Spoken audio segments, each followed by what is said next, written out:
خانم. بله. شعر جدید گوش کن. به نام خدا اینجا ایرانه، روز به روز وضعیت ویرانه.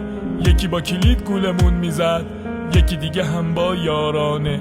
از دل مردم نگم برات که زخم جدید دارن روزانه. آرزو برا جوونا شده مثل تو فیلم و افسانه. افسانه کیه؟ ذلیل شده. ننه من خل علیل شده. قافیه شعر تو نفهمیدی؟ قربون تو که همه چی فهمیدی. پاشو آمو چسناله در نیار، برو چند تا تخم مرغ بوسون بیا.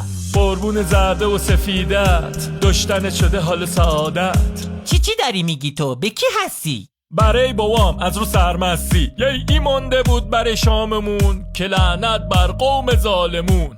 چرا خود درست حرف نمیزنی؟ بایه برم سر کور رازنی. برای چی خمه چی تو شده؟ پول ای تخمو قده چلو شده. چی کار کنیم؟ می تازگی داره. میشه کاری بکنی تو یه نفره؟ پاشو برو هموم حالو برقو میره. چه ربطی به همومی برقو داره؟ نمیدونی ای برق بره آبم نیست؟ شکرت خدا، آخه ای چه بختیست. درسته که اینا مال بخته، 100 سال اولمون سخته. قربون دوره قدیممون، حداقل نبودی وزن.